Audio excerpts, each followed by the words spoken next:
এই পৃথিবীর সৃজন, রাত দিনের আবর্তন ও মৌসুমের পরিবর্তন মহান আল্লাহ তাআলার কুদরতের নিদর্শন। প্রত্যেক মৌসুমের পরিবর্তন দ্বারা উদ্দেশ্য কেবল বান্দাদের পরীক্ষা করা যে বান্দা সর্বাবস্থায় মহান আল্লাহকে স্মরণ করে কিনা এবং তার নির্দেশিত পথে চলে কিনা। রাসূল সাল্লাল্লাহু আলাইহি সাল্লাম উম্মতকে এরই দীক্ষা দিয়ে গেছেন। তাই বর্তমান ঝড় বৃষ্টির মৌসুমেও আমাদের প্রতি একই নির্দেশ আবর্তিত হবে।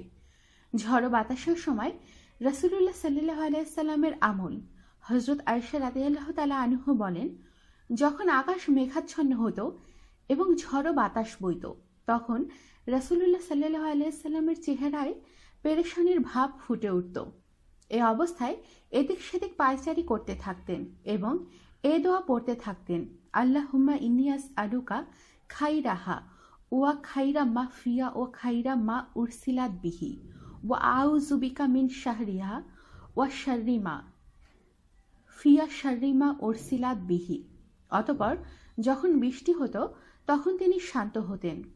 আয়েশা রাদিয়াল্লাহু তাআলা আনহা আরো বলেন, আমি রাসূলুল্লাহ সাল্লাল্লাহু আলাইহি সাল্লামকে এই বিষয়ে জিজ্ঞেস করলে যে লোকজন মেঘ দেখলে বৃষ্টির আশায় আনন্দিত হয়ে থাকে আর আপনি এতে পেরেশান হয়ে থাকেন।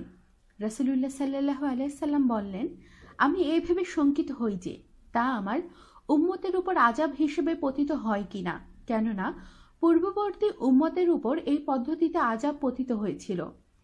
বজ্রের আওয়াজ শুনলে করণীয়।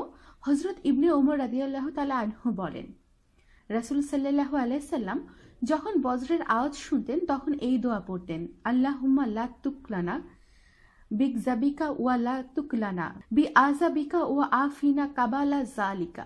অর্থাৎ, হে আল্লাহ, আপনি আমাকে আপনার গজব দিয়ে হত্যা করে দেবেন না এবং আপনার আযাব দিয়ে ধ্বংস করে দেবেন না, বরং এ সবের আগেই আমাকে পরিত্রাণ দিন।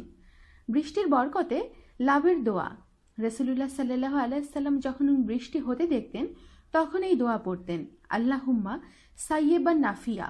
অর্থাৎ, হে আল্লাহ, তুমি আমাদের উপকারী ও স্বচ্ছ বৃষ্টি দান করো। হযরত ইবনে সামুরা রাদিয়াল্লাহু তাআলা আনহু হতে বর্ণিত, তিনি বলেন, রাসূলুল্লাহ সাল্লাল্লাহু আলাইহি সাল্লাম বৃষ্টির সময় এই দোয়া পড়তেন, আল্লাহুম্মা দয়ির ফি আরদিনা বারকাতাহা ও জিনতাহা ওয়া সাকানা। অর্থাৎ, হে আল্লাহ, তুমি আমাদের জমিনে এর বরকত, স্বচ্ছতা ও উপকার দান করো। অতিবৃষ্টির সময়ের দোয়া।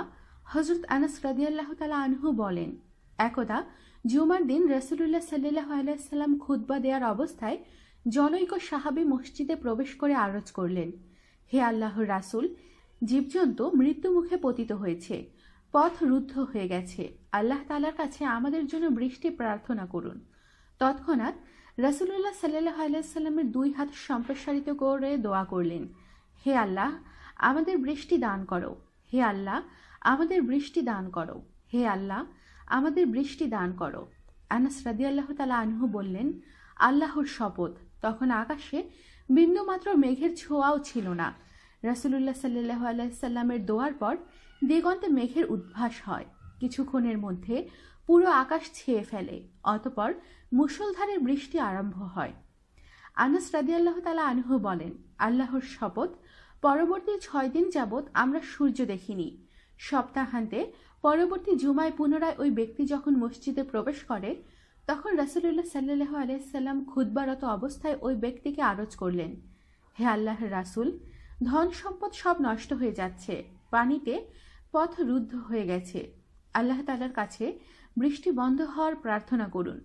আনাস রাদিয়াল্লাহু তাআলা আনহু বললেন, রাসূলুল্লাহ সাল্লাল্লাহু আলাইহি সাল্লাম দুই হাত উঠিয়ে বললেন, আল্লাহুম্মা হাওয়াইলানা ওয়ালা আলাইনা। অর্থাৎ, হে আল্লাহ, আমাদের ওপর থেকে আশেপাশের অঞ্চল সরিয়ে দাও, পাহাড়, মরু, খাল, বিল ও বনাঞ্চলের দিকে সরিয়ে নাও। বর্ণনাকারী বললেন, তখনই বৃষ্টি বন্ধ হয়ে যায়। অতঃপর আমরা নামাজ আনতে রোদের মধ্যে বের হই। আমাদের সাথেই থাকুন আর সাবস্ক্রাইব করুন।